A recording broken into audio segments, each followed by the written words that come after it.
Assalamu alaikum. In today's video, we will be looking at some of the critical aspects of the novel Heart of Darkness that is written by Joseph Conrad. So, before we move ahead, we need to understand something about the life of the author and some of the other works that were produced by the author so that we can be in a position to understand this novel in a better way. So you see that our novelist Joseph Conrad, he was born in 1857 and he died in 1924, and he was born in the present day Ukraine. And the interesting thing about Joseph Conrad was that although he became a very prominent novelist in a prominent English novelist in the 20th century, yet you see that his first language was not English. His first language was Polish, and he learned English at the age of 20. So this can be the source of inspiration and motivation for all those people whose first language is not English. Rather, they have their other languages, but they can be able to learn English language. And you know very well that anybody who is reading Heart of Darkness or any other novel that is written by Joseph Conrad cannot help being impressed and fascinated by the use of language, by the skillful or masterful use of language in all these works. So this is also very important. And there is another thing that is very important: Apollo's influence. Who's Apollo? Apollo is the father of Joseph Conrad. And please keep in mind that there are two aspects of Apollo that we should be able to understand in order to have a greater understanding of Joseph Conrad's life. So the first thing is that Apollo was a political activist. Now the question arises, if he was a political activist, तो वो किस चीज़ के खिलाफ था, किस यानी political activist जो था किसके उसने मुखालफत में यानी ये काम किया. तो हम जब उसकी ज़िंदगी का मुताला करते हैं तो हमें ये पता चलता है कि उस वक़्त जो रशिया था, रशिया ने इनके मुल्क के ऊपर कब्ज़ा किया हुआ था. यानी it means that at that time Russia had invaded their country, और in other word you can say that their country it was ruled by Russia. ठीक है, तो रशिया के खिलाफ जो था कि there was a movement, there was aggression, there was resistance. And as far as Apollo, Joseph Conrad's father was concerned, he was the part of that resistance against Russia. तो जब हम किसी जालिम की, किसी जाबिर की खिलाफ मज़ाहमत करते हैं, उठते हैं, तो उसका नतीजा तो हमें भुगतना पड़ता है. तो the same was the case with Apollo. ऐसा हुआ कि चूँकि अपोलो ने मज़ाहमत के अंदर हिस्सा लिया हुआ था उस तहरीक के अंदर, उसके नतीजे के तौर पे उसको जेल में जाना पड़ा. And his family had to go to exile. उसकी फैमिली को जिला वतन कर दिया गया. ठीक है, एक तो ये बात है. अब ऐसा लगता है, शायद ऐसा हो भी सकता है, चूँकि हार्ट ऑफ डार्कनेस को जब हम पढ़ते हैं तो हार्ट ऑफ डार्कनेस के अंदर जिस तरह कॉलोनियलिज्म, इंपीरियलिज्म और ये जो कब्ज़ा करने वालों के खिलाफ एक नफ़रत का हमें एलिमेंट नज़र आता है, तो शायद क्या पता कि यानी जोसेफ कॉनरेड के जो अपने हालात ज़िंदगी थे उससे ये बात जो था ना कि ये मुतासर हुई हो, ऐसा भी हो सकता है. दूसरी बात जो था, the second thing that we need to keep in mind about Apollo is the literary person. अब देखिए वो लिटरेरी पर्सन, तो उसके बारे में it has been written in different articles and different books के जो अपोलो था, अपोलो ही वाज वो एक वेल रेड पर्सन था. ठीक है, और वो बाहर के जो लिटरेचर था, जैसे फ्रेंच लिटरेचर था, जैसे अंग्रेज़ी अदब था, उसके वर्क्स को ट्रांसलेट करता था. ठीक है, अब जैसे देखिए इसमें एक विक्टर ह्यू एक राइटर है, ये एक फ्रेंच नावलिस्ट है. शेक्सपियर के बारे में आप सब ऑलरेडी जानते हैं. तो it is said about him that he used to translate the works of these writers, and the credit goes to him. It is because of the fact that it was he who introduced his son Joseph Conrad to William Shakespeare and other literary writers. तो जब ज़ाहिर है हम भी देखते हैं कि जब हम किसी लिटरेरी राइटर को पढ़ते हैं, अदबी मुसन्निफ़ को पढ़ते हैं, तो उसकी ज़बान, उसका असलूब, उसका स्टाइल, उससे हम मुतासर हुए बगैर नहीं रह सकते. ठीक है, और ख़ास तौर पर अगर शेक्सपियर की बात की जाए या दूसरे, तो ये तो बहुत बड़ी बात है. एक ये चीज़ है. अब उसके बाद ये था कि Joseph Conrad he took British citizenship in 1866. उसके बाद उसने एक नावल लिखा एल्मेर फॉली. ठीक है, ये 1866 में 1866 में शायद लिखा गया. ये शायद मैं इसमें डेट गलत कर गया, इसमें डेट कुछ और है. ठीक है, तो ये आप कंफर्म करिए, इसमें प्रिंटिंग मिस्टेक हो गई है मुझसे, तो ये आप देख लीजिएगा. ठीक है, कि एल्मेर फॉली का पब्लिश हुआ, लेकिन ये उसका पहला नावल था. तो अभी तक हमने ये देखा. अब दूसरी बात ये देखें कि this is a list of the important works of Joseph Conrad that have been arranged in a chronological order. अब जैसे देखें द निगर ऑफ नार्सिसस है, हार्ट ऑफ डार्कनेस है, लॉल जिम है, नोस्ट्रोमो है। अब ये देखें कि इसमें ये वर्क्स है। अब इन वर्क्स की इंपॉर्टेंस क्या है, ठीक है, यानी व्हाट यू कैन से इज दैट कि all these works they reflect his acquaintance and his fascination with the sea and the distant lands। जैसे हम हार्ट ऑफ डार्कनेस को पढ़ते हैं तो हार्ट ऑफ डार्कनेस के अंदर भी वो को हमें मार्लो बताता है कि the empty spaces, the blank spaces, the uncharted spaces on the map, ठीक है, ये वो चीज़ें होती है जिसके अंदर वो काफ़ी दिलचस्पी रखता है। यानी he wanted to explore more and more about them, he wanted to know more and more about them. तो यहाँ से पता चलता है कि जो मार्लो था कि वो बड़ा एक he was very curious, he was very inquisitive, ठीक है, because he wanted to know more and more, ठीक है, जो एम्प्टी स्पेसेस थी। तो ख़ास तौर पे इस नावल के हवाले से इसका तो काफ़ी ज़्यादा हमें एक लिंक नज़र आएगा। तो ये चीज़ है। अब इसके बाद देखें नोटेबल कोट, ये कोट उसके बहुत इंपॉर्टेंट है।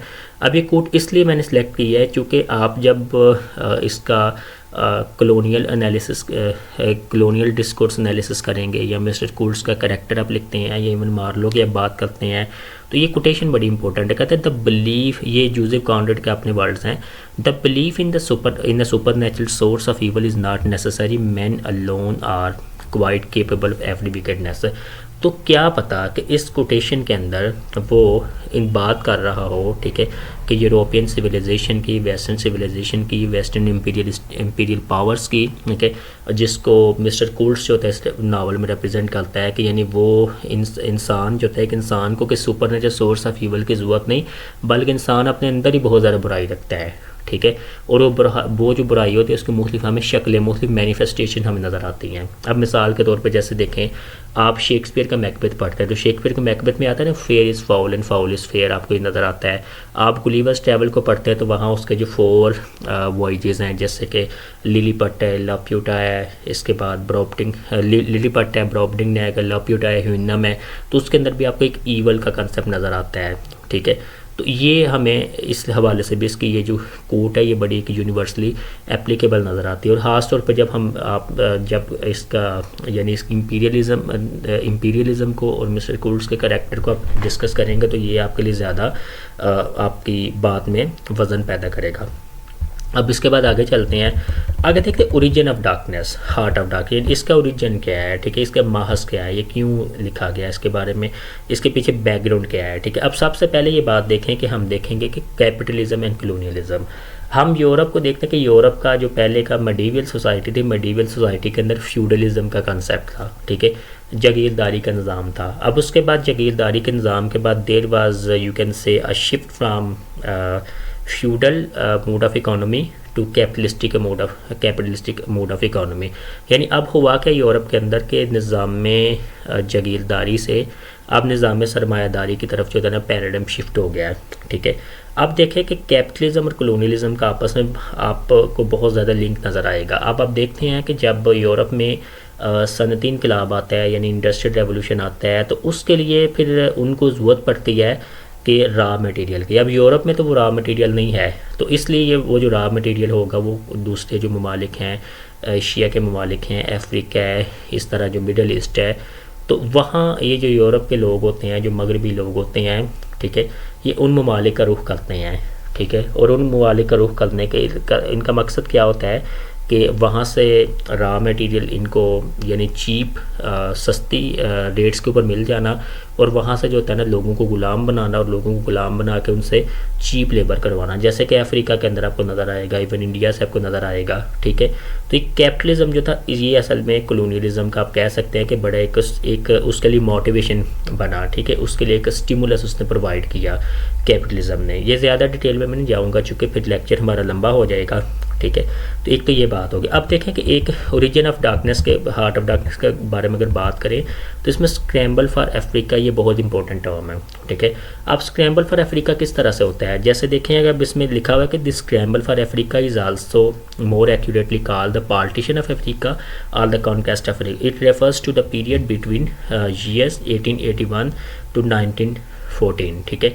अब ये इसमें क्या हुआ कि यानी 1881 से लेकर 1914 तक जो अफ्रीका था वो सारे का सारा वो वेस्टर्न जो यूरोपियन पावर्स थी, ठीक है, इनकी बिल्कुल वो जो था ना इनकी कॉलोनी बन गया, ठीक है।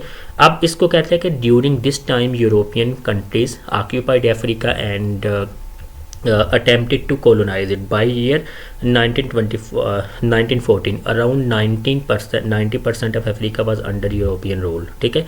अब इसमें देखें, इसमें एक बर्लिन कॉन्फ्रेंस हुई थी। बर्लिन कॉन्फ्रेंस के इसको कराया जाता है। बर्लिन कॉन्फ्रेंस के नतीजे में क्या हुआ था कि जो यूरोप में ये जितनी जो पावर्स थे ना, ठीक है, ये आपस में असल में लड़ रहे थे। ये कहते हैं कि ये मुझे मिलना चाहिए, ये मुझे हिस्सा मिलना, ये मुझे हिस्सा मिलना चाहिए, ठीक है। अब उसको सेटल करने के लिए क्या किया कि अफ्रीका के टुकड़े किए गए, उस टुकड़े करके जो इम्पीरियल पावर्स थी, जो ये साम्राज्य कंट्री थे, कंट्रीज थे, इनमें इसको डिवाइड किया गया। तो इसके अंदर स्क्रैम्बल फॉर अफ्रीका। ये देखिए, इसके अगर पिकअप देखें तो यहाँ में ये नज़र आता है कि 1880 से देखें इसका जो नक्शा है बिल्कुल आपको चेंज ही नज़र आता है, और 1913 से ये देखें मुख्तलिफ कलर्स हैं। ये एक यानी ब्लू कलर है, इसके बाद पिंक कलर है, ग्रीन कलर है। तो इसका मतलब ये होता है कि अफ्रीका को मुख्तलिफ जो कॉलोनियल पावर्स थी उनके दरमियान इसको डिस्ट्रीब्यूट कर दिया गया। तो पहले ये चीज़ दो चीज़ें होगी अभी तक हमारी। एक हमारी बात होगी कैपिटलिज्म एंड कॉलोनियलिज्म, और दूसरी स्क्रैम्बल फॉर अफ्रीका। अब देखिए, स्क्रैम्बल फॉर अफ्रीका के अंदर आपको एक और चीज़ नज़र आएगी कि जब बर्लिन कॉन्फ्रेंस हुई थी, ठीक है, 1884 के अंदर, ये लिखा भी हुआ है मैंने, ठीक है। तो उसके अंदर देखें कि इन द बर्लिन कॉन्फ्रेंस, ठीक है, द आयत ने क्या थी, इसमें सितमगीरी ये हमें नज़र आती है कि इसमें अफ्रीका का कोई भी रिप्रेजेंटेटिव नज़र नहीं आता, ठीक है। यानी इसके फैसले सारे के सारे जो साम्राज्य कंट्रीज़ हैं, जो कॉलोनियल पावर्स है, खुद करती हैं। जैसे कि आज भी हमारे ममालिक में हो रहा है, जो कॉलोनीज़ के बाद जिनको सो कार्ड हम कहते हैं कि आज़ादी मिली, आज भी उनके फैसले आप देखते हैं। अगर पाकिस्तान के हवाले से भी हम देखें तो हमारे आज भी जो फैसले होते हैं हमारे यहाँ नहीं होते, बल्कि हमारे बाहर फैसले होते हैं, ठीक है। तो ये आज भी ऐसा ही है। इसके बाद आप देखते हैं कि कॉन्रेड ओन एक्सपीरियंस, ठीक है। दो चीज़ें होती हैं, एक हमने ऊपर देख ली और एक चीज़ है कि कॉन्रेड का अपना एक्सपीरियंस क्या था, ठीक है। अब कॉन्रेड का 1890 के अंदर 1819 के अंदर क्या था कि कॉन्रेड जो था, he was commission by a Belgian company to take the charge of the company steamer as a captain, ठीक है। अब इसमें ये कह सकते हैं कि जो हार्ट ऑफ डार्कनेस के अंदर जो हमें एक यानी एक वॉइड नज़र आता है, एक जर्नी नज़र आती है, ठीक है। तो दिस जर्नी कैन जो मार्लो के कॉन्रेड की जो अपनी जर्नी थी उसने से मटेरियल प्रोवाइड किया, ठीक है, यानी इस नावल को लिखने के लिए। तो एक ये चीज़ है कि इसका मतलब है कि नावल के अंदर बिल्कुल हम एग्जैक्ट एज इट इज़ नहीं कह सकते, लेकिन नावल के अंदर बहुत से जो वाक़यात होते हैं उनका जो मटेरियल है, उनकी जो इंस्पिरेशन है, वो कॉन्रेड की अपनी जर्नी, कॉन्रेड के अपना जो सफ़र था वहाँ से हमें नज़र आती है, ठीक है। अब इसके बाद देखें, अभी जो किंग लियोपोल्ड था ना, ये बेल्जियम का किंग था, बेल्जियम का बादशाह था। अब ये इसके बारे में कहा जाता है कि यानी ये बड़ा एक जालिम बादशाह था, और इसके जो पीरियड को कहा जाता है कि it can be considered to exemplify the darkest period in the history of colonisation, ठीक है। अब ये जो किंग लियोपोल्ड था, अब इनका मकसद क्या था? मकसद यही था कि हम जब दूसरे कंट्रीज़ में जाएं, हम दूसरे कंट्रीज़ को सिविलाइज़ करें, हम दूसरे कंट्रीज़ में इनलाइटनमेंट फैलाएं, ठीक है। लेकिन मकसद इनका क्या था कि लूट सूट करना। जैसे कि हमें हार्ट ऑफ डार्कनेस के अंदर ही हमें बात बिल्कुल वाज़ेह हमें नज़र आएगी, ठीक है। और हम इस चीज़ को ज़्यादा समझ सकते हैं क्योंकि उसकी वजह क्या है कि हमारा जो बैकग्राउंड है, जो पाकिस्तान का, इंडिया का बैकग्राउंड है, हमारा भी कॉलोनियल बैकग्राउंड है, ठीक है। तो हम इन चीज़ों को बखूबी समझ सकते हैं। तो ये अभी तक हमारी चीज़ें होगी कि origin of Heart of darkness के बारे में हमने बात की कि ये इसका ओरिजिन क्या है, इसका क्यों पड़ा, कैपिटलिज्म के बारे में हमने बात की। अब इसके बाद आगे चलते हैं, आगे कुछ बातें हैं। आगे देखिए कैरेक्टर्स हैं, ये आपने ऑलरेडी चीज़ें पढ़ी हुई हैं। तो इसमें देखें कि जो मोस्ट इंपॉर्टेंट जो कैरेक्टर्स है जो हम जिनको डिस्कस करेंगे वो उसमें मार्लो है और मिस्टर कोल्ट्स है। इसके बाद और भी कैरेक्टर्स हैं but they do not hold the same important position as is you can say held by Marlow and mister Kurtz, ठीक है। तो हम इसके हवाले से बात करेंगे। अब इसके बाद आगे चलते हैं नावल में। ये इसकी समरी और समरी के साथ हम साथ साथ इसका एनालिसिस भी करेंगे। हम सिर्फ समरी नहीं देखेंगे, हम इसके साथ उसका क्रिटिकल एनालिसिस करेंगे, ठीक है। अब जैसे देखें कि हार्ट ऑफ डार्कनेस के बारे में अगर हम बात करते हैं तो यानी we know this thing very well कि ये इसका जो स्ट्रक्चर है ये क्या है, फ्रेम स्ट्रक्चर है, फ्रेम स्टोरी है। फ्रेम स्टोरी का मतलब कि there is a story within a story, एक कहानी के अंदर कहानी चल रही है, ठीक है। जैसे कि जब हम कहानी का नावल का मुताला करते हैं तो हमें पता चलता है कि दरियाए टेम्स जो है वहाँ मार्लो है और उसके साथ वो 4-5 लोग बैठे हुए, तो उनको वो जो है कहानी सुना रहा है, चूँकि जो है वो टर्न ऑफ द वेव का इंतज़ार करता है और उनको कहानी सुना रहा है, उनको अपने बारे में कहानी सुनाता है, ठीक है। कि आपने तो ये तो क्या होता है कि फ्रेम स्ट्रक्चर है, ठीक है। There is a story within a story. जैसे कि कि हम रिलक्टेंट फंडामेंटलिस्ट के अंदर देखते हैं, उसके अंदर भी हमें ये चीज़ नज़र आती है। ठीक है, अब देखते हैं कि सबसे पहली बात है सेटिंग क्या है। सेटिंग क्या है कि सबसे पहले देखते हैं कि लंदन है, ठीक है, उसके बाद आगे कॉन्गो है, उसके बाद फिर जो होता है ना यूरोप आ जाता है, बेल्जियम आ जाए, ये इसकी सेटिंग है। ठीक है, तो सेटिंग जो होता है, सेटिंग ज़ाहिर फ्लक्स में है, सेटिंग एक जगह के ऊपर कायम नहीं है बल्कि फ्लक्स में है। ठीक है, पहले यहाँ शुरू होती है कहानी, फिर कॉन्गो में जाती है, फिर उसके बाद फिर वापसी आती है। इसका मतलब हम ये कह सकते हैं कि जो पहले जो कहानी है, जो फ्रेम का पहला जो फ्रेम है, ठीक है, उसमें नैरेटर जो होता है वो एक एनोनिमस नैरेटर है। ठीक है, हम उस नैरेटर के बारे में नहीं जानते। ठीक है, लेकिन जो कहानी के अंदर अब नैरेटर वो मार्लो नैरेटर है। ठीक है, तो यानी दो नैरेटर्स हैं। ठीक है, यानी as far as the story the narrators are concern we can say in easy word that there are two narrators. ठीक है, एक एनोनिमस है, ठीक है, जिसके हमें जानते ही नहीं है। ठीक है, और दूसरा जो नैरेटर है वो मार्लो है। ठीक है, और मार्लो बड़ा इंपॉर्टेंट नैरेटर है, इस हवाले से एक ये चीज़ होगी। अब देखिए हार्ट ऑफ डार्कनेस के बारे में जब हम देखते हैं कि यानी ये जब जो मार्लो है, ठीक है, मार्लो जब when he journeys toward the Congo. ठीक है, अब देखिए अब ये यहाँ गया कहाँ से है। अब देखिए बहुत इंपॉर्टेंट ये चीज़ है, मैंने एक लिखा हुआ है कि द डिलेड डिकोडिंग। ठीक है, इस तकनीक इस्तेमाल किया उसने कि this is a technique that has been used by Joseph Conrad in this novel in order to unveil and unmask the heinous face of colonization and imperialism. ठीक है, अब जैसे देखिए इसको आप समझते हैं आसानी के साथ, देखें कि जो मार्लो है, ठीक है, मार्लो का ओरिजिन क्या है। ठीक है, Marlow has gone from Europe. ठीक है, अब यूरोप क्या समझा जाता है। ठीक है, अगर हम कॉलोनियल डिस्कोर्स के बारे में बात करें, कॉलोनियल डिस्कोर्स के हवाले से बात करें, तो कॉलोनियल डिस्कोर्स के अंदर देखिए एक होता है डिस्कोर्स, एक होता है कॉलोनियल डिस्कोर्स। अब कॉलोनियल डिस्कोर्स क्या है कि colonial discourse is meant to justify the colonial enterprise. ठीक है, it is meant to give epistemological as well as academic foundation for the justification of colonization। ठीक है, ये जो colonial discourse यही करता है। ठीक है, यानी ये जो colonization था, जो नौआबादियाती निज़ाम था, ठीक है, उसके हवाले से इल्मी बुनियादें फराहम करता है, यानी एक जस्टिफिकेशन, एक जवाज़ फराहम करता है।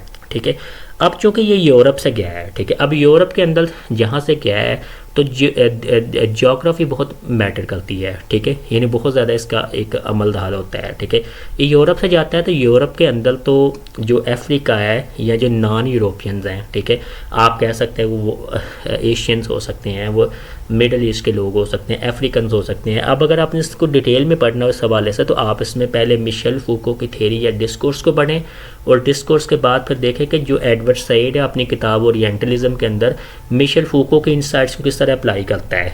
ठीक है, कॉलोनियल डिस्कोर्स के ऊपर।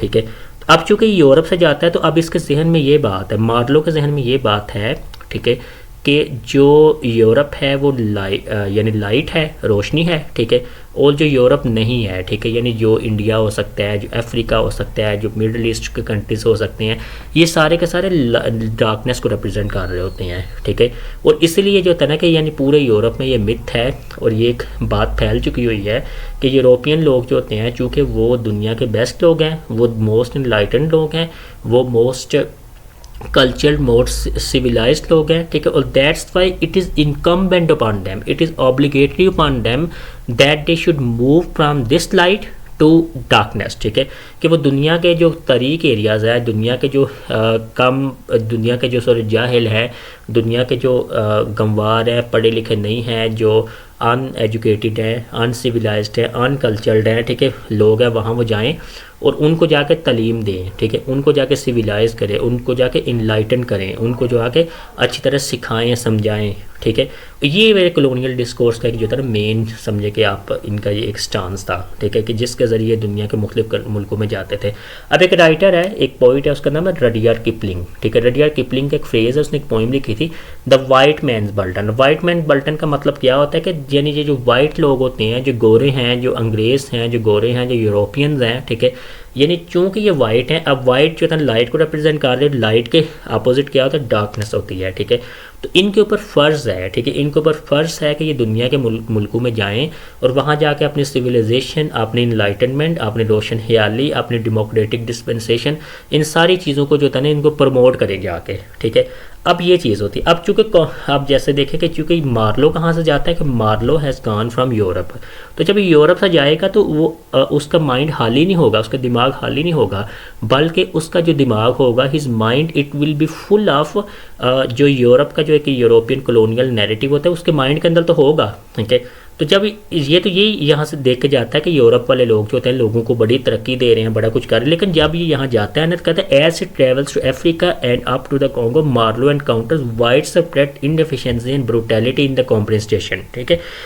तो फिर उसे ये बात पता चलती है। लेकिन देखें जब ये देखता है ना जाके, जब ये अफ्रीका, जब ये कॉन्गो में पहुंचता है, ठीक है, तो जब लोगों का जो उसके नेटिव्स लोग हैं, वहाँ के जो मकामी बाशिंदे हैं, उनके ऊपर जो जुल्म किया जा रहा है, उनको जो गुलाम बनाया जा रहा है, जिस तरह से उनके ऊपर एक गैर इंसानी सलूक इनके साथ किया जा रहा है, ठीक है, तो ये समझने के लिए ना ये क्या करता है कि ये बड़ा परेशान, बड़ा हैरान हो जाता है। यानी परेशान हैरान क्यों हो जाता है?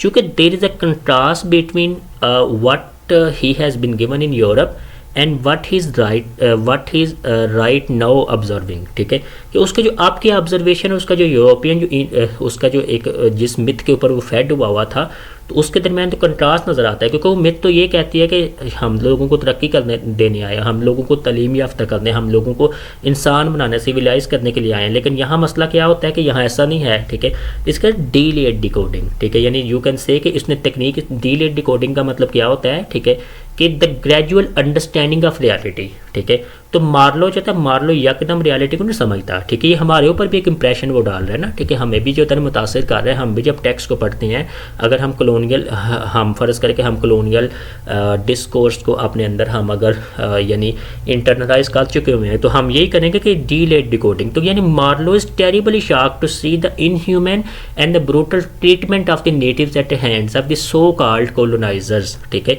कि जो कोलोनाइजर्स हैं, ठीक है, ये यानी बज़ाहिर तरक्की देने आए, लेकिन यहाँ जाके क्या करते हैं? लोगों के ऊपर जुल्म करते हैं। ठीक है, जैसे कि हिंदुस्तान के अंदर भी इन्होंने किया, जैसे कि दुनिया के दीगर ममालिक के अंदर भी किया। ठीक है, जैसे कि ऊपर हमने ये बात की कि कॉलोनियलिज्म और इसका कैपिटलिज्म का आपस में चोली दामन का साथ है। चूँकि कैपिटलिज्म थी जिसने इनको यानी एक स्टिमुलस प्रोवाइड किया कि ये दुनिया में जाएँ और कॉलोनाइजेशन। तो ये एक टेक्निक बड़ी ज़बरदस्त है, और ये टेक्निक ख़ास तौर पे आप देखें कि डीलेड डिकोडिंग की टेक्निक ख़ास तौर पे जब हम मिस्टर कोल्ट्स के करैक्टर की बात करते हैं, और जब यानी ये देखते हैं कि जो है मार्लो, ठीक है, Marlow he become fascinated with the character of the mister Kurtz although he has not seen him. ठीक है, तो ये भी डीलेड डिकोडिंग है। ठीक है, कि मिस्टर कोल्ट्स भी जो होता है वो भी एक वो यूरोपियन एजेंट है। ठीक है, और वो भी ज़ाहिर एक सिविलाइजेशन की रिप्रेजेंटेशन कर रहा है। लेकिन जब मार्लो उसको देखता है कि किस तरीके के साथ वो लोगों पर जुल्म कर रहा है, किस तरीके के साथ लोगों की यानी लोगों को मार कर उनकी खोपड़ियों को जो होता है कि उसने उधर रखा होता है ताकि खौफ फैलाया जाए। ठीक है, तो वहाँ भी वो शॉक्ड होता है। डीलेड डिकोडिंग, डीलेड डिकोडिंग का मतलब क्या हुआ कि the gradual understanding of reality, कि हकीकत का यकदम आश्कार नहीं होती, हकीकत जो है आस्ता आस्ता होती है, आस्ता समझ लगती है कि यानी यूरोप का जो चेहरा हमें बताया गया यूरोप के अंदर कि वो वाकई ये था। ठीक है, हकीकत में तो कुछ और है। ठीक है, एक ये बात हो गई। अब आगे देखें जी, आगे ये समरी वगैरह आपने ऑलरेडी पढ़ी हुई है, मैं इसका एनालिसिस ही करूँगा। ठीक है, अब जैसे देखें कि Marlow arrives at a central station. अब देखिए इसमें स्टेशन है मुख्तलिफ किस्म के। ठीक है, कौन से स्टेशन है? सेंटर्स हैं। ठीक है, जैसे सेंट्रल स्टेशन है, ठीक है, जैसे कि हम कहते हैं कि इनर स्टेशन है, ठीक है, आउटर स्टेशन है। ठीक है, अब ये स्टेशंस क्या हैं? ठीक है, they also hold of symbolic importance. ठीक है, क्योंकि ये जो सेंटर्स हैं, station, they can be considered to be the sites of interaction between coloniser and colonised. Okay, देखिए जैसे आप जब कोलोनाइजर को कोलोनाइज करने आता है, ठीक है, तो एक सेंटर अब बनाता है। वो सेंटर क्या होता है कि वो इंट्रैक्शन का असल में एक साइट्स होती है, इंट्रैक्शन का सोर्स होती हैं। ठीक है, अब हम ये भी देखते हैं कि यानी ये जो स्टेशन हैं, ठीक है, इनर स्टेशन है, सेंट्रल स्टेशन हैं, ठीक है, ये कॉलोनियल एस्टेब्लिशमेंट की रिप्रेजेंटेशन कर रही होती हैं। ठीक है, अब इसके हवाले से एक और भी चीज़ देखी जा सकती है कि since these are the centres are to be considered as the sites of interaction between the coloniser and the colonised, तो सेंटर्स जो होता है वो हमें एक यानी जो यूरोपियन प्रोग्रेस होती है उसके भी रिप्रेजेंटेशन नज़र आ रही होती है। ठीक है, तो यहाँ ये एक हमें नज़र आया कि यानी सेंटर्स जो होते हैं वे इनकी इंट्रैक्शन को रिप्रेजेंट कर रहे होते हैं। ठीक है, जैसे एक पोस्ट कॉलोनियल स्टडीज़ के अंदर हमें एक कंसेप्ट नज़र आता है पेरिफेरी, और एक होता है दूसरा जो मेट्रोपॉलिटन का कंसेप्ट। मेट्रोपॉलिटन वो यानी उस मुल्क का कॉलोनाइज़र मुल्क का वो शहर होता है, ठीक है, जो कि जहाँ सबको कंट्रोल किया जाता है, ठीक है। और पेरिफेरी होता है कि जो कि यानी जिसको कंट्रोल किया जाता है। जैसे मिसाल के तौर पे कि अगर इंडिया की बात करें तो जो लंदन था वो क्या था, वो उसका मेट्रोपॉलिटन था, ठीक है। और बाकी जो सारे के सारे जो उसके यानी पूरा इंडिया था उसकी पेरिफेरी था, ठीक है। ये बात है। अब आगे देखते हैं कि आगे देखते हैं manager and his favourite the brick maker seem to fear Kurtz as a threat to their position. ये हमने ऑलरेडी आप इसमें देख सकते हैं। अब इसमें आगे देखते हैं, आगे देखते हैं कि ये Marlow eventually gets the parts he needs to repair his ship and manager set out with the few agents whom Marlowe calls pilgrims because of their habit of carrying wooden staff, ठीक है, ठीक है, and of crew of cannibals on the long voyage up the river, ठीक है। अब देखें कि यानी कि ये लोग हैं, ठीक है, those people who are black. अब इसमें एक बहुत बड़ा प्रॉब्लम हमें नज़र आ रहा है। अब इसका लिंक होगा टोन के साथ। अब इसका टोन कैसी है, ठीक है। इसकी टोन जो होता है ना, याद रखें जो मार्लो की टोन है इस नावल के अंदर वो एम्बीवलेंट है, ठीक है। एम्बीवलेंट एक टर्म और एम्बीवलेंस एक टर्म होता है। एम्बीवलेंस का मतलब होता है कि having mix kind of feelings toward the same subject, same object, ठीक है। अब यही मसला है, ठीक है। यानी एक तो प्रॉब्लम ये है कि मार्लो जो है, Marlow has gone from Europe, ठीक है। अब मार्लो जो होता है ना कि यानी when he has seen the brutal treatment of the native people at the hands of the so called colonisers, so called civilising colonisers, ठीक है, तो वो उसको सिंपथी भी होती है, ठीक है। He is also sympathising with those people, ठीक है। यानी he is very you can से shocked at the inhuman treatment of this people, ठीक है। लेकिन उसके बावजूद क्या होता है, इसकी जो लैंग्वेज है, ठीक है, जो ज़ुबान है मार्लो की, ठीक है, वो उसके अंदर जो होता है ना कि जो ब्लैक्स के या जो नॉन यूरोपियन के हवाले से कुछ स्टीरियोटाइप्स पाई गई होती हैं वो भी नज़र आती है। जैसे देखिए उनको कैनिबल्स का लफ्ज़ यूज़ करता है उनके लिए, ठीक है। इसी हवाले से उसका रेसिज्म। अब रेसिज्म की अगर हम बात करें, ठीक है, कि जब हम देखते हैं कि जो चिनुआ अचेबी था, चिनुआ अचेबी ने इस नावल के ऊपर क्रिटिक की, ठीक है, उसने एक तनकीद की। उसका एक ऐसे है, उसका नाम है द इमेज ऑफ अफ्रीका, ठीक है। तो उसने ये बताया कि जिस तरह से यानी in spite of the fact that Joseph Conrad has tried to sympathize with the people of Africa of the Congo, ठीक है। यानी अगरचे उसने जो होता है ना कि उनको सिंपथाइज भी कर रहा है, ठीक है। अगरचे जो होता है कि वो जो यूरोपियन कॉलोनियलिज्म का जो एक हीनियस साइड है, उनका एक डार्क साइड है, उसको नुमाया भी कर रहा है। लेकिन उसके साथ साथ क्या होता है कि वो कहते हैं जिस तरीके के साथ ब्लैक लोगों को रिप्रेजेंट किया जा रहा है वो ऐसा नहीं है, ठीक है, वो बिल्कुल गलत उसने किया हुआ है। यानी वो कहता है कि यानी हाँ ये बात किसी हद तक ठीक भी हो सकती है, क्योंकि उसकी वजह क्या होती है कि जो मार्लो है, Marlow is a European figure, ठीक है, और वो यूरोप के अपने पर्सपेक्टिव के साथ जो है इस चीज़ को बयान कर रहा है, ठीक है। अब एक राइटर है सीमस सीनी, एक पोइट है सीमस सीनी, कहता है the locals can be able to articulate the best, कि अगर आपने अपने आप को आर्टिकुलेट करना है तो लोकल करेंगे ना, ठीक है, इंडिजिनस लोग करेंगे ना। So the same was the case with Chinua Achebe. Chinua Achebe कहता है कि अगर हमने अफ्रीका की रिप्रेजेंटेशन करनी है तो हम करेंगे ना, ठीक है, कि यूरोप वाला बंदा तो नहीं आके करेगा, ठीक है। तो ये बात किसी हद तक ठीक भी हो सकती है, लेकिन इसके ऊपर भी काफ़ी क्रिटिक है, इसके ऊपर भी काफ़ी लिखा जा चुका है। मैं ये समझता हूँ कि जहाँ तक मुझे ऐसा लगता है कि चूँकि जैसे जब हम स्ट्रक्चरलिज्म को पढ़ते हैं तो उसमें हमें बताया जाता है कि जो लफ्ज़ होता है, लफ्ज़ जो होते हैं, लफ्ज़ लैंग्वेज जो होता है, लैंग्वेज असल में सिर्फ मीन्स ऑफ कम्युनिकेशन नहीं होती, बल्कि लैंग्वेज जो ज़ुबान होती है, ज़ुबान it is a carrier of ideology, ठीक है।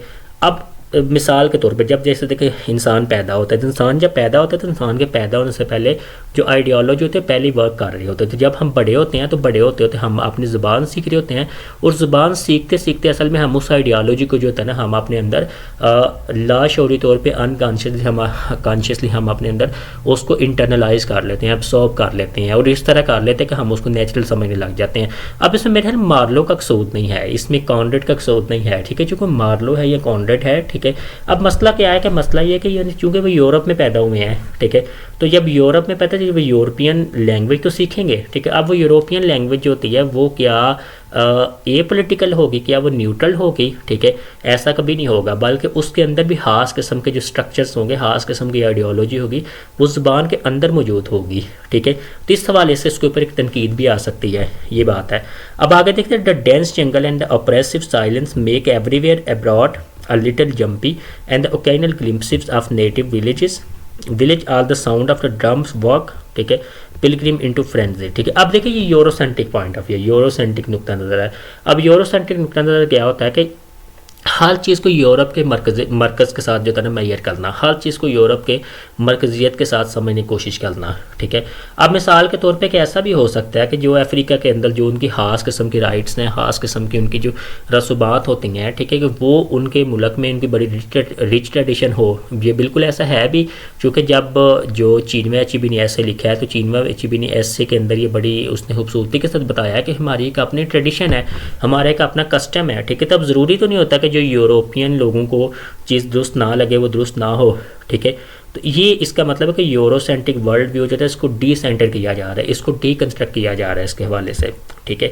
एक ये चीज़ होगी। तो अब आगे चलते हैं, आगे देखें कि आगे इस प्ले के इस नावल के अंदर जो होता है ना ये फॉग का कंसेप्ट नज़र आता है। फॉग क्या है? फॉग एम्बिग्विटी को रिप्रेजेंट करती है, एम्बिग्विटी को रिप्रेजेंट करती है। अब ऐसा लगता है कि ये जो एम्बिग्विटी है ये इस नावल के यानी समझे कि इसकी ज़ुबान के अंदर, इस स्ट्रक्चर के अंदर जो है ये एम्बिग्विटी बहुत हद तक पाई जाती है, ठीक है। चूँकि फॉग जो होता है ये एक यानी ऐसी चीज़ को रिप्रेजेंट करती है जो क्लियर ना हो, ठीक है। और यहाँ जो है ना कि मुझे ऐसा महसूस हो रहा है कि ये जो फॉग है, फॉग असल में जो मार्लो का जो एक एम्बिवलेंट एटीट्यूड है, उसका जो टोन जो फुल ऑफ एम्बिवलेंस है उसको भी रिप्रेजेंट कर रही होती है, ठीक है, फॉग जो होती है, ठीक है। इसको भी हम इस तरीके से हम कह सकते हैं, ठीक है। अब ये कैसे कर रहे हैं? क्योंकि फॉग जो होता है एक लिहाज से तो फिजिकल लेवल के ऊपर आपको फॉग नज़र आ रही है, ठीक है। अब एक किताब है, अगर हम उसको देख लेना कि एक किताब है, उसका नाम है 7 types of ambiguity, this is written by William Empson. William Empson एक न्यू क्रिटिक था, तो उसने एक बड़ी खूबसूरत बात की थी कि यानी 7 किस्में होती हैं एम्बिग्विटी की। और एम्बिग्विटी जो होती है असल में एक यानी किसी लिटरेरी वर्क का फ्ला नहीं होती, बल्कि ये जितनी एक लिटरेरी वर्क एम्बिगुअस होगा उतने उसमें मल्टीपल मीनिंग जो होता है ना हम उसके ड्रा कर सकेंगे। तो यहाँ भी फोक का जो कंसेप्ट है, फोक फिजिकल लेवल के ऊपर फोक है, ठीक है, और एक मेटाफोरिकल लेवल के ऊपर फोक है, ठीक है। एक मेटाफोरिकल अनक्लैरिटी आपको नजर आएगी, मेटाफोरिकल एम्बिग्विटी नजर आएगी आपको, ठीक है। तो यहाँ ये भी एक कंसेप्ट आपको नजर आ रहा है फोक के हवाले से, ठीक है। फिर देखें इनर स्टेशन, मैंने ऊपर भी हाईलाइट किया है कि इनर स्टेशन है, आउटर स्टेशन है, उसके बाद जो है यानी सेंट्रल स्टेशन है। तो दीज स्टेशन, ठीक है, they can be understood as the sides of interaction between the coloniser and colonise, यानी उनके दरमियान का जो रब्त है वही पैदा कर रहे हैं, ठीक है। इस लिहाज से जो तन ये बड़े एक अहमियत के हामिल होते हैं, ठीक है। अब इसके बाद देखें कि अब मिस्टर कूल्स की बात की जाए तो मिस्टर कूल्स जो था ये क्यों गया था, ठीक है। नहीं, मिस्टर कूल्स के बारे में भी कहा जाता है कि यानी वो उसकी अप्रिशिएशन की जाती है, उसकी बड़ी तारीफ़ की जाती है, तारीफ़ों के पुल बांधे जाते हैं। उसकी वजह क्या थी? चूँकि यानी ही वॉज़ वेरी एक्सपर्ट, ठीक है, यानी वो बड़ा आइवरी जो थी, आइवरी को हासिल करने में, एक्सट्रैक्ट करने में उसका काफ़ी ज़्यादा किरदार था। अब देखिए आइवरी किसका सिंबल होता है, ठीक है। अब देखिए आइवरी जो होता है यानी एक तो इसके एक तो मीनिंग ये हो गया है हाथी दांत, ठीक है, अगर इसका लिटरल मीनिंग लिया जाए, ठीक है। लेकिन लिटरल मीनिंग के साथ जो होता है ना कि on you can say on the macro level, ठीक है, ऑन द मेटाफोरिकल लेवल, ठीक है, ivory can be representative of all those resources, ठीक है, द रॉ मटेरियल, ठीक है, that the coloniser use to extract from the colonies, ठीक है।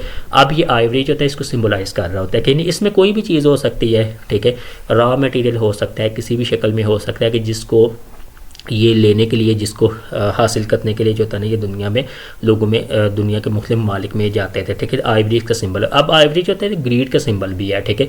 ग्रीड का इसलिए सिंबल हो सकता है कि चूँकि यानी इसके लिए, इसको हासिल करने के लिए ये लोगों के ऊपर जो उसके नेटिव लोग थे, जो अफ्रीकन थे या जो दूसरे ममालिक के लोग थे, दूसरे मकामी बशिंदे थे, उनके ऊपर बड़ा जुल्म किया करते थे। जैसे अगर हिंदुस्तान की बात की जाए तो यहाँ किताबों में आता है कि ये जो यहाँ की लोकल इंडस्ट्री थी ना, जो लोग यहाँ यानी खड्डियों का काम करते थे, जो लोग यहाँ काफ़ी काम करते थे, उनके अंगूठे वगैरह तक काटे गए, ठीक है, यानी ये भी ये लोग करते थे, ठीक है। आइवरी का जो सिंबल होता है ग्रीड का सिंबल होता है। अब असल में ये हो सके यानी from this you can be able to understand the insatiable greed and insatiable desire for getting more and more behind the colonial enterprise. तो कॉलोनियल एंटरप्राइज किसी सूरत में भी जो होता है वो एक फ़ायदा मंद नहीं था, ये एक यानी एक्सट्रैक्टिव था, ठीक है, और ये लूटने सूटने के लिए ये यानी बनाया गया था, ठीक है।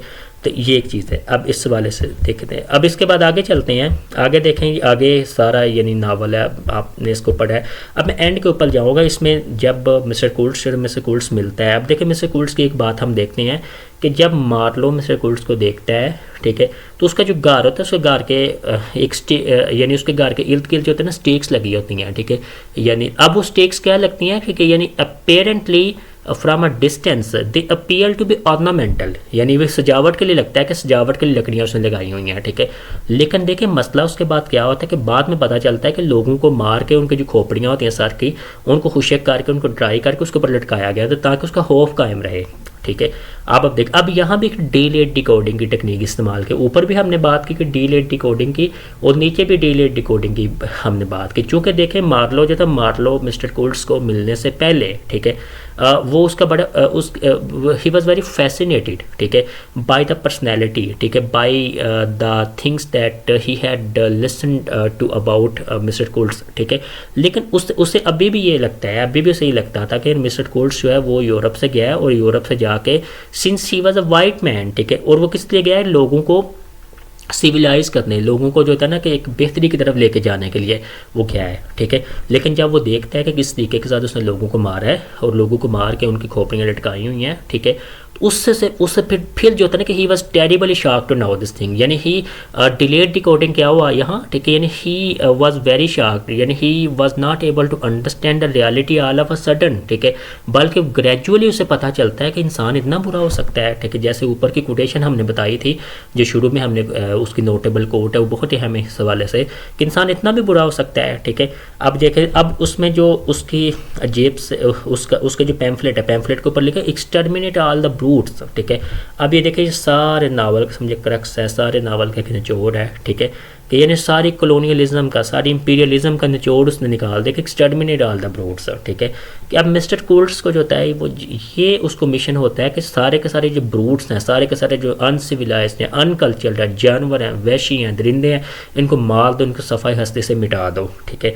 तो ये उसे दिया गया हुआ था, ठीक है। अब उसके बाद जब मलता है तो हारर बोलता है, इसको हम बाद में देखते हैं। अब देखिए अगर आपने देखना ना कि एक्सटर्मिनेट ऑल द ब्रूट्स, ठीक है, तो मैं डिस्क्रिप्शन में एक लिंक दे देता हूँ, हमारे उस्ताद ने doctor Shahzeb Khan university of the Punjab में वो पढ़ाते हैं, तो उनका एक लेक्चर भी है इसके ऊपर। तो इसके एक किताब है एक्सटर्मिनेट ऑल द ब्रूट्स, ये स्वेन लिंडक्विस्ट एक राइटर है, उनकी किताब है, तो वो बड़ी अहम इस हवाले से, आप उसको भी पढ़ सकते हैं अगर आप डिटेल में पढ़। एक इसके ऊपर डॉक्यूमेंट्री बनी है, राहुल पैक ने एक डॉक्यूमेंट्री भी बनाई, मैं उसका भी लिंक देने की कोशिश करूँगा, तो फिर आपको ये ज़्यादा चीज़ वाज़ह हो जाएगी, ठीक है। तो इस हवाले से अब हमें ये पता चला है कि यानी इस नावल के अंदर जो था ये डीलेट डिकोडिंग को इस्तेमाल किया गया। इसके बाद देखिए कि सबसे ज़्यादा अहम बात जो हमें नज़र आती है इस नावल के हवाले से वो ये आती है कि there is a gap between the colonial rhetoric, ठीक है, and the reality of colonisation, ठीक है। देखिए ये हमने देखना है कि ये थीम इसकी कौन सी मेन बनती है। अब हमारे यहाँ स्टूडेंट्स करते हैं कि मुख्तलिफ थीम्स 5, 6, 10 थीम्स कर लेते हैं, वो फिर काफ़ी इतना फ़ायदा नहीं होता। आप वो चीज़ करें जो ज़्यादा इंपॉर्टेंट हो, ठीक है, जो ज़्यादा चीज़ों को अहम हो, ठीक है। तो gap between the colonial rhetoric and colonial reality, यानी you can say that as far as Heart of Darkness is concern, Heart of darkness can be considered to be a document that invites us to meditate upon the gap between the colonial rhetoric and colonial reality. अब colonial rhetoric क्या था, ठीक है, अभी हमने ऊपर भी बात की कि कॉलोनियल रेथोरिक जो था वो ये था, ठीक है, कि जो यूरोप के लोग हैं, ठीक है, जो मगरब के लोग हैं, ठीक है, जो कॉलोनाइज़र हैं वो सिविलाइज्ड हैं, वो यानी रोशन ख्याल हैं, वो डेमोक्रेटिक डिस्पेंसेशन को रखते हैं, ठीक है। तो इसलिए क्या करना चाहिए कि that is why since we are enlightened, since we are educated, this is morally obligatory upon us that we should move from here to the different parts of the world, कि हम दुनिया में अपनी तहजीब की रोशनी को लेके जाएं, तहजीब की रोशनी को फैलाएं, ठीक है। ये कॉलोनियल रेथोरिक है, कॉलोनियल नैरेटिव है, ठीक है। अब कॉलोनियल रियलिटी क्या होती है, अब देखेंगे जो होता है ना कि यानी here you can see that the colonial rhetoric it is dismantled, ठीक है, बाई मार्लो, ठीक है। अब मार्लो हमें बता रहा है, ठीक है। अब कॉलोनियल रियलिटी क्या होती है कि जो नावल के अंदर हमें बताई गई कि किस तरीके के साथ लोगों के साथ एक बड़ा जुल्म किया जा रहा है और नेटिव लोगों के साथ बड़ा यानी उनको जो है ना कि they were treated in a very inhuman manner. अब इस हवाले से एक और चीज़ देखें कि जब मार्लो जाता है तो मार्लो देखता है कि वहाँ रेलवे बिल्डिंग का जो था ना प्रोजेक्ट शुरू होता है, ठीक है। अब रेलवे बिल्डिंग के हवाले से देखें तो अब जो रेलवे का जो कंसेप्ट रेलवे का प्रोजेक्ट है, मार्लो ये कहता है कि जो था ना कि this is not beneficial for the native population, ठीक है। अब उसका जो रेलवे प्रोजेक्ट का बेनिफिशियरी कौन है, उसका बेनिफिशियरी असल में कॉलोनाइज़र है, ठीक है, क्योंकि उसका फ़ायदा तो सारे के सारे कॉलोनाइज़र को हो रहा है। अब अक्सर ऐसा होता है कि इंडिया के अगर हम बात करें, पाकिस्तान के बारे में बात करें, तो जो कॉलोनियलिज्म के इंपीरियलिज्म के जो अपोलोजिस्ट होते हैं, जो इसको यानी जस्टिफाई करते हैं, तो वो कहते हैं देखो जी अंग्रेज़ों ने तो यहाँ ट्रेन भी बनाई, ठीक है, ये भी किया वो। अब ये देखें कि जो ट्रेन जो है ट्रेन का अल्टीमेट जो था ना कि उसका यानी बेनिफिशियरी कौन था, उससे फ़ायदा किसने उठाया, तो फ़ायदा तो इन्होंने यानी अंग्रेज़ ने उठाया, फ़ायदा तो यूरोपियन ने उठाया ना। अगर हम इंडिया की बात करें तो यहाँ से भी जो होता है ना कि यानी यहाँ के जो रिसोर्स, यहाँ का रॉ मटेरियल, यहाँ के इवन जो कहत पड़ते थे तो वो अंग्रेज़ों की इस वजह से पड़ते थे, यहाँ से वो माल उठाते थे और सीधा जाके वो जो था ना वो अपने मुल्क में यानी बाद में ले जाते थे, ठीक है। तो अब ये यहाँ वहाँ भी ये प्रॉब्लम था, ठीक है। तो अब मार्लो जो था, मार्लो उसको क्रिटिसाइज़ कर रहा है, ठीक है, because as far as this is concern we can be able to see through the eyes of Marlow that the railway building it was not a project that was beneficial for the native population but it was meant to be beneficial for the colonizer so that they could be able to extract more and more resources, ठीक है, वो वहाँ से कर सके। ये एक चीज़ आती है। अब इसके बाद आगे देखें कि कॉलोनियल डिस्कोर्स एनालिसिस क्या आते हैं। मैंने अभी पहले आपसे बात की कि कॉलोनियल डिस्कोर्स का मतलब क्या था। Colonial discourse is that kind of discourse that is meant to provide epistemological as well as academic foundation for the justification of colonisation, ठीक है। तो ये चीज़ होती है। अब कॉलोनियल डिस्कोर्स एनालिसिस क्या करते हैं। कॉलोनियल डिस्कोर्स एनालिसिस जो होता है, ठीक है, वो जो कॉलोनियल डिस्कोर्स होता है उसको एनालाइज करता है, ठीक है, यानी इट इज़ मेंट, ठीक है, to question the certain assumption that we have internalized, ठीक है। अब ये कॉलोनियल डिस्कोर्स एनालिसिस में खास तौर पे जो 3 राइटर्स हैं जैसे एडवर्ड सईद है, होमे के बाबा है, गायत्री चक्रवर्ती स्पिवाक है, ठीक है, ये इनकी बड़ी ज़्यादा यानी अहमियत नज़र आती है, ठीक है। तो कॉलोनियल डिस्कोर्स एनालिसिस के अंदर हम अब जहाँ तक हार्ट ऑफ डार्कनेस की बात करते हैं तो एक टर्म है कॉन्ट्रापंटल रीडिंग, ठीक है। अच्छा, कॉन्ट्रापंटल रीडिंग जो होता है this is a term that was introduced by Edward Said in his book orientalism, ठीक है। अब कॉन्ट्रापंटल रीडिंग का मतलब ये होता है, सादा अल्फाज में आपको समझाऊं तो कॉन्ट्रापंटल रीडिंग का मतलब होता है to read a text against the way its writers wants it to be read, ठीक है, यानी एक टेक्स्ट को ऐसे पढ़ना जैसे उसके राइटर ने उसको इंटेंड ना किया हो, ठीक है। फ़र्ज़ करें कि राइटर जो होता है कि राइटर ने अगर ये इंटेंड किया हो, राइटर की इंटेंशन ये हो कि आप एक टेक्स्ट उसके टेक्स्ट को पढ़ने के बाद यूरोप की तारीफ़ करें तो आप उसे उल्ट पढ़ रहे हैं, ठीक है, इसे कॉन्ट्रापंटल रीडिंग कहते हैं। अब कॉन्ट्रापंटल रीडिंग का जो असल में ये म्यूज़िक से है, म्यूज़िक थ्योरी से आया है, ठीक है। तो कॉन्ट्रापंटल रीडिंग में हम क्या करते हैं कि जो टेक्स्ट के अंदर जो छुपे हुए असम्पशंस होते हैं जिनको हम आमतौर पर नॉर्मलाइज कर लेते हैं, जिनको हम आमतौर पर इंटरनलाइज कर चुके होते हैं, हम उन असम्पशन के ऊपर क्वेश्चन उठाते हैं, ठीक है। तो जब हम ये बात करते हैं कि हार्ट ऑफ डार्कनेस के बारे में बात करते हैं, यानी in easy word in simple word we can say that Heart of Darkness provides us a contrapuntal reading of the colonial discourse. यानी कॉलोनियल डिस्कोर्स क्या कहता है, ठीक है, कि कॉलोनाइजेशन का मकसद, इंपीरियलिज्म का मकसद असल में लोगों को सिविलाइज करना है। तो लेकिन जब हम हार्ट ऑफ डार्कनेस पर, हार्ट ऑफ डार्कनेस क्या कर रहा है, ये असल में जो होता है कि इट इज़ रीडिंग और इट इज़ डीकंस्ट्रक्टिंग और it is dismantling the colonial discourse in a contrapuntal manner, ठीक है। यानी असल में हमें हार्ट ऑफ डार्कनेस एक कॉन्ट्रापंटल रीडिंग प्रोवाइड कर रहा है। अच्छा, अब क्वेश्चन यहाँ ये पैदा होता है, ठीक है, कि मिसाल के तौर पे कि अगर हार्ट ऑफ डार्कनेस जो है, ठीक है, वो कॉन्ट्रापंटल रीडिंग ऑफ कॉलोनियल डिस्कोर्स है कि कॉलोनियल रियलिटी को हमारे सामने हाईलाइट कर रहा है, तो अब हार्ट ऑफ डार्कनेस के अंदर भी बड़े प्रॉब्लम्स हैं। जैसे कि अभी हमने ऊपर बात की है कि ये चीनवैची भी इस बात का यानी वो ओपिनियन रखता है कि जो यानी जो जोसेफ कॉनरेड है, he has not been able to depict the culture of Africa in a realistic manner, ठीक है। अब वो कर भी नहीं सकता था। हर एक बंदा अगर बाहर से आता है तो बाहर से आके अंदर के कल्चर को कैसे रिप्रेजेंट कर सकता है। इसलिए चीनवैची भी ने कहा कि इसके अंदर उसकी जो लैंग्वेज है उसने जिस तरह एक रेसिस्ट स्टांस हमें नज़र आता है, ठीक है। तो इसका मतलब अब इसके बाद उसने जो ऐसे लिखा चीनवैची, उसका नाम था द इमेज ऑफ अफ्रीका, ठीक है। तो ये क्या था कि contrapuntal reading of Heart of Dark, वो वहाँ इस नावल के अपनी रीडिंग के अंदर क्या करता है कि यानी कॉन्ट्रापंटल रीडिंग करता है कि जो इस नावल के अंदर हार्ट ऑफ डार्कनेस के अंदर जो छुपे हुए असम्पशंस हैं, ठीक है, जो छुपे हुए यानी चीज़ें हैं, ठीक है, जो मफरूज़े हैं, ठीक है, ख़ास तौर पर रेसिस्ट आउटलुक हमें नज़र आती है, तो उसके जो तना वो डीकंस्ट्रक्शन करते हमें नज़र आता है जो चीनू एचबी है। ओके, तो उसको भी आप पढ़ सकते हैं, अगर उसको पढ़ेंगे तो वो ज़्यादा आपके लिए मौसर साबित होगा। ठीक है, तो लेकिन जहाँ तक मेरा अपना मौक़िफ़ है, मैं ये समझता हूँ कि जो जोसेफ कॉनरेड है, ठीक है, यानी ज़रूरी नहीं हम कह सकते कि मार्लो जो होता है कि मार्लो वाकई जो होता है कि जोसेफ कॉनरेड का माउथ पीस हो। ठीक है, हो भी सकता है लेकिन ज़रूरी नहीं कि वो ऐसा भी हो। ठीक है, लेकिन जिस तरीके के साथ वो कॉलोनियल यानी जो अप्रेशन को, कॉलोनियल एक्सप्लोटेशन को, कॉलोनियल एक्सट्रैक्टिव नेचर को जिस तरीके के साथ वो हाईलाइट करता है, वो वाकई अपनी एक यानी अहमियत रखता है। ठीक है, तो इस हवाले से हम इन चीज़ों को देख सकते हैं। अब आगे चलते आगे देखिए, आगे कैरेक्टर्स हैं। मार्लो के बारे में बात करते हैं, मैं डिटेल में नहीं करूँगा बात, पहले हमने की है।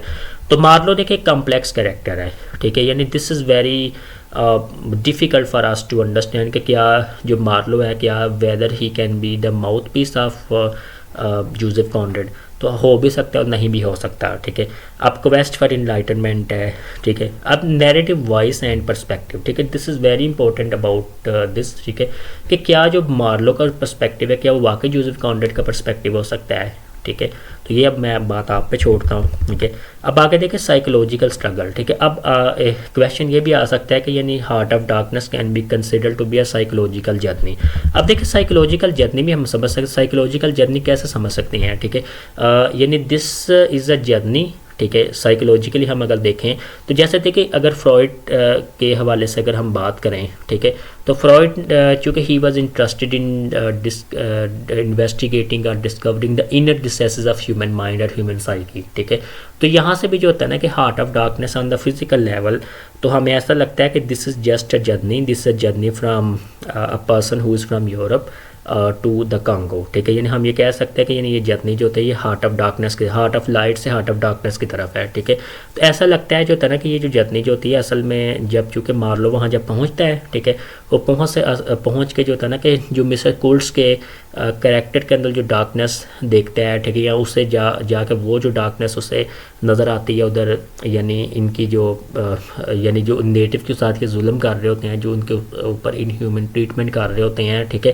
तो उसकी एक जर्नी हमें नज़र आ रही होती है। ठीक है, यानी अब हमें कह सकें अपेरेंटली जो होता है कि this is a journey from Marlow of Marlow from Europe to the Congo, from the heart of light to the heart of darkness. But when we are able to look into the lines, लेकिन when we are able to read between the lines, तो हमें ये पता चलता है कि this is a psychological journey, this is a journey from you can say the physical condition to the to the inner psyche of human being. यानी इसमें एक ऐसी जर्नी लग रही है कि जिसमें जो होता है ना कि मार्लो जो होता है वो ये तलाश करने की कोशिश कर रहा है कि वो कौन सी शय है, कौन सी चीज़ है जो कि इंसान को जो होता है ना कि वो बुरा बनाती है, इंसान को जो होता है कि वो इंसानियत के लेवल से गिराती है, जैसे कि ऊपर हमने कोटेशन में बात की थी। तो इस सवाल अब इसमें कोटेशन भी हैं। ठीक है, जैसे देखिए कि एंड दिस आल्सो, ठीक है, said Marlow suddenly had been the dark places of the earth. ये शुरू की बात है, शुरू में जब हम देखते हैं जब वो अभी बैठे होते हैं तो बैठ के वो बात करते कहते हैं जो इंग्लैंड था ना, इंग्लैंड भी डार्केस्ट प्लेस डार्क प्लेसेस था। ठीक है, पहले। ठीक है, इंग्लैंड चूँकि अब तो कॉलोनियल पावर है ना, ठीक है, तो अब इसमें इसका मतलब है कि इसके अंदर कोटेशन के अंदर वो इंग्लैंड की हिस्ट्री के बारे में बात कर रहा है। तो हम ये बात जानते हैं हिस्टोरिकली भी कि इंग्लैंड जो होता है वो बजाते खुद जो रोमन एम्पायर की कॉलोनी रहा था। ठीक है, अब इसके बाद देखें कि यानी इसकी कोटेशन है, ये कोटेशन बड़ी इंपॉर्टेंट होती हैं, पेपर के व्यू से भी आप इसमें ऐड कर सकते। You know I hate detest, ठीक है, कांट पे। अच्छा ये देखिए यहाँ ये कह रहा है कि मैं लाइस को लाइक नहीं करता। ठीक है, ये मार्लो कह रहा है। ठीक है, लाइस को लाइक नहीं करता, लेकिन यहाँ हम देखते हैं कि Marlow in spite of the fact that he does not like lies. ठीक है, तो जब वो मिस्टर कूल्स की जो वाइफ है, उसकी जो इंटेंडेड है, वाइफ तो नहीं इंटेंडेड कहते हैं, ठीक है, इंटेंडेड को जो था वो झूठ बोलता। तो यहाँ जो था ना कि हमें इस कोटेशन से नज़र आता है कि जो यूरोपियन एक मतलब कॉलोनियल एंटरप्राइज है, यूरोपियन एक कॉलोनियल मिशन है। ठीक है, असल में इसका जो मकसद है पीछे, ठीक है, ये एक झूठ के ऊपर, एक दजल के ऊपर धोखे के पीछे जो होता है ना, इन्होंने अपनी सिविलाइजेशन का एक लिबादा उड़ा हुआ है, एक हमें ये नज़र आ रहा है। ठीक है, आगे देखिए मिस्टर कूल्स का करैक्टर आप देखते हैं तो उसमें हिपोक्रेसी बहुत ज़्यादा नज़र आती है। ठीक है, डीह्यूमनाइजेशन एंड ऑब्जेक्टिफिकेशन। देखिए dehumanisation and objectification it is very important, चूँकि the way that natives are being treated in a very inhuman, in a very cruel and brutal manner by him,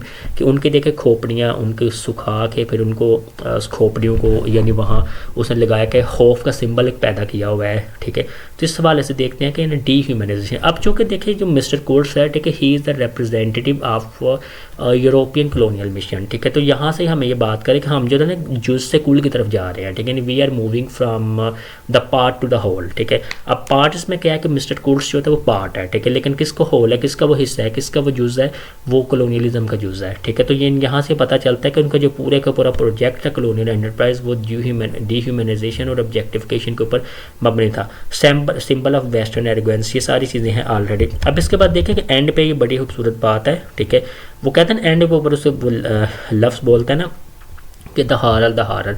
अब देखिए the horror these words are very important. इसे आरर भी कह सकते हैं, horror भी कह सकते हैं, मुख्तलिफ प्रोनाउंसिएशन मुख्तलिफ इसकी यानी तौजीहात पेश की जा सकती हैं। ठीक है, तो अब ये बहुत इंपॉर्टेंट है। अब इसमें मिस्टर कूल्स के हवाले से ये बात बहुत अहम है। ठीक है, कि mister Kurtz has gone from a civilized part of the world into an uncivilized part of the world. ठीक है, अब इसमें चूँकि जाके वो पागल हो जाता है, जाके वहाँ वो बिल्कुल जो होता है ना दीवाना हो जाता है, पागल हो जाता है, मैड हो जाता है।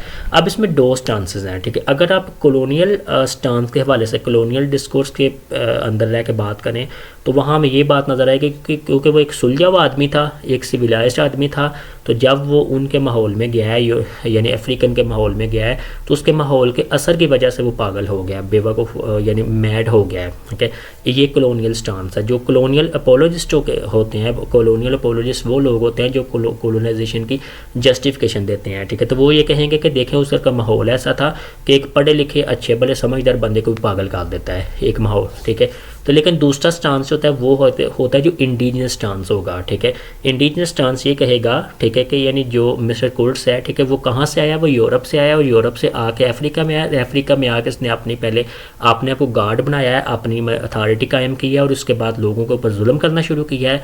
और उस जुल्म के नतीजे में जो होता है ना कि क्या हुआ कि वो यानी अपना इंसानी जो ज़हनी तवाज़न था वो खो बैठा। ठीक है, तो दो स्टांसेस है। ठीक है, मेरे ख्याल में इसमें जो होता है ना दोनों भी हो सकते हैं, लेकिन जो दूसरा स्टांस है जो इंडिजिनस स्टांस होता है वो ज़्यादा बेहतर होता है, क्योंकि इंसान ऐसा ही होता है कि जब इंसान बहुत ज़्यादा उसे हासिल करने की बहुत ज़्यादा यानी तलब पैदा हो जाए उसके अंदर, जैसे कुरान मजीद में भी आता है ना कि अल्लाह को मुत्तकासुर हत्ता ज़ुल्तुमुल मकाबिर। ठीक है, कि यानी कसरत जो होती है ना इंसान को, वो इंसान को बड़ी तरफ लेके जाती है। ठीक है, अब अगर हम कसरत की अगर हम बात करें तो देखें, अगर हम मैकबेथ की बात करते हैं, शेक्सपियर के मैकबेथ के यहाँ, तो मैकबेथ क्या था, एक हीरो था। ठीक है, उसके अंदर बड़ी क्वालिटीज़ थी। ठीक है, लेकिन क्या होता है कि वो जब किंग डंकन का कत्ल करता है, उसके अंदर जब विचिस जो होते हैं उसको विचिस जस्ट उसको प्रूव करती है ना। ठीक है, तो उसके ऊपर अब वो रास्ते पे चलता है, फिर वो एक जालिम बन जाता है। ठीक है, तो हमें एक थीम ऑफ ईवल नज़र आ रहा है। ठीक है, अगर हम सेतन के बारे में देखें, पैराडाइज लॉस्ट का जो सेतन है, तो सेतन जो था वो खुदा के बड़ा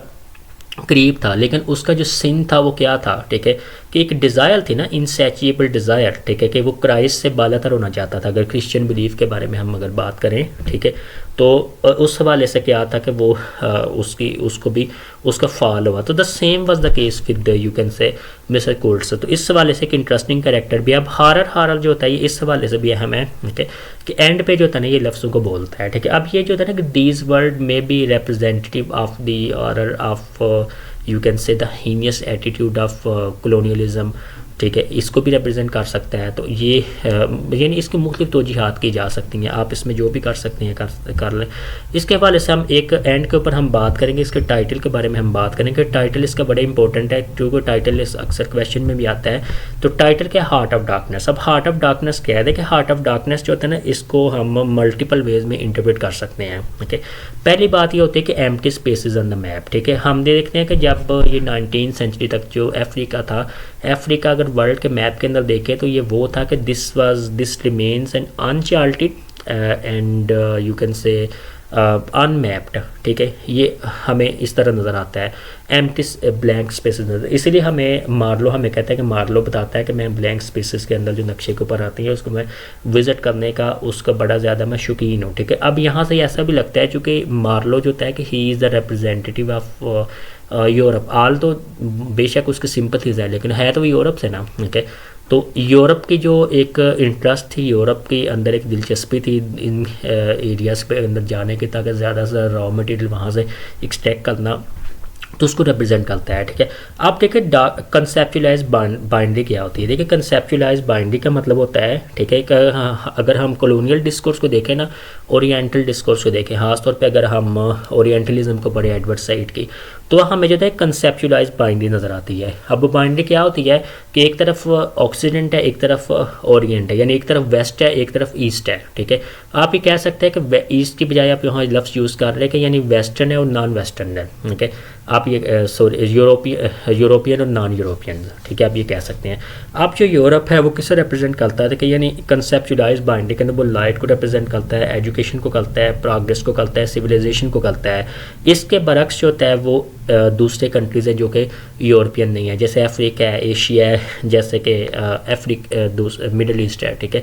वो रिप्रेजेंट करते होते हैं, डार्कनेस को रिप्रेजेंट कर रहे होते हैं, और वो यानी इग्नोरेंस को कर रहे होते हैं, और बैकवर्डनेस को रिप्रेजेंट कर रहे होते हैं। अब यहाँ हम देखते हैं कि यानी इन दोनों के दरमियान एक आपको यानी एक बाइंड्री नज़र आती है, ठीक है। तो ये जो बाइंड्री जो है बजाते खुद बनाई गई ना, चूँकि लाइट का मतलब यहाँ फिजिकल लाइट नहीं है, डार्कनेस का मतलब फिजिकल डार्कनेस, फिजिकल लाइट नहीं है, बल्कि जो होता है कि this is the light in the you can say in the metaphorical sense, ठीक है।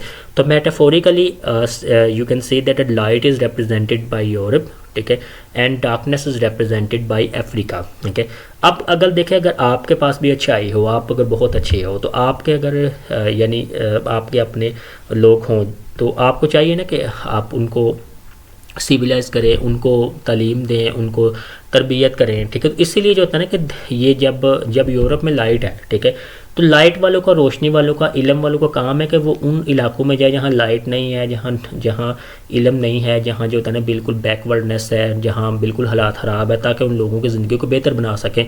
तो ये कॉलोनियल डिस्कोर्स है ना। तो यहाँ से पता चलता है कि हार्ट ऑफ डार्कनेस क्या होता है, कि यानी दिस इज़ एक्चुअली जर्नी, एक लेवल के ऊपर this is journey from the heart of light to the heart of darkness. अब हार्ट ऑफ लाइट यूरोप है, हार्ट ऑफ डार्कनेस वहाँ अफ्रीका है, ठीक है।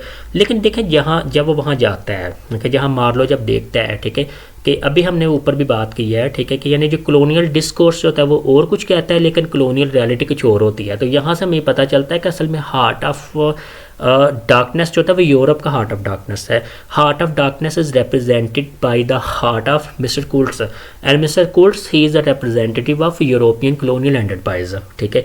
तो हमें ये लगता है, यहाँ से नज़र आता है, ठीक है। इसका मतलब हार्ट ऑफ डार्कनेस जो होता है एक तरफ तो मतलब फिजिकली हम एम्प्टी स्पेसेस को कह सकते हैं, कंसेप्चुलाइज बाइंड्री को रिप्रेजेंट करता है, और ये मॉरल डार्कनेस होता है, ठीक है। मॉरल डार्कनेस का मतलब क्या होता है, ठीक है, कि जब हमारे अंदर, जब खासतौर पर जैसे कॉलोनियल पावर्स के अंदर यानी ज़्यादा से ज़्यादा गेन करने की, आपस में कंपटीशन लगाने की, और दूसरों को यानी ज़लील व रुस्वा करने की जस्तजू जब ज़्यादा से ज़्यादा बढ़ती जाती है, तो एक मॉरल डार्क हो जाता है ना, ठीक है। जैसे कि देखें ना, एक हदीस में आता है कि हज़रत सल्लल्लाहु अलैहि वसल्लम ने फरमाया था कि अगर एक इंसान गुनाह करता है तो उसके दिल पे एक काला ब्लैक जो है स्पॉट लगता है, अगर तौबा नहीं करता तो फिर वो दूसरा तीसरा, यहाँ तक कि सारे का सारा दिल जो होता है ना वो काला हो जाता है, सारे का सारे डार्क हो जाता है। तो यहाँ में हमें ये बात नज़र आ रही है, ठीक है, कि जब एक इंसान जो होता है ना, जब उसके ऊपर इन चीज़ों का कोई असर नहीं होता, तो फिर उसका जो सारे के सारे उसकी जो एक ओवरऑल उसका जो एग्जिस्टेंस होता है वो ज़ाते खुद वो डार्क हो जाता है, ठीक है। तो यहाँ कहते हैं वेस्ट इज़ मॉरल डार्क, तो यानी यूरोप से, तो यहाँ उसकी मॉरल डार्कनेस के बारे में बात की जा रही है कि यानी उनका एक फेस क्या है और उसके असर रियलिटी क्या है। जैसे शेक्सपियर के हाथ है ना, fair is foul and foul is fair, जैसे आपने पढ़ा था इसमें मैकबेथ के अंदर। तो यानी किस तरीके के साथ जो है एक बुरी चीज़ जो है वो अच्छी बात, जो अच्छी चीज़ बुरी बन जाती है, ठीक है। तो देखें ये सारी चीज़ें। अब इसमें एक और चीज़ देखनी है कि देखें कि कोई भी जो होता है ना, यानी कोई दौलत हासिल करना, आपने उसको बेहतर करना, उसमें कोई बुरी बात नहीं होती, लेकिन ये है कि दूसरों को लूटना, दूसरों के ऊपर जुल्म करना, दूसरों पे गैर इंसानी सलूक करना, ये चीज़ें जो है बड़ी प्रॉब्लमेटिक होती हैं। इस हवाले से आप इन नावल को देख सकते हैं, इसके और भी एस्पेक्ट्स होंगे, तो मैंने कोशिश की है कि इसके जो मेन इसके चीज़ा पॉइंट्स हैं मैं उसको डिस्कस करूँ। Thank you so much.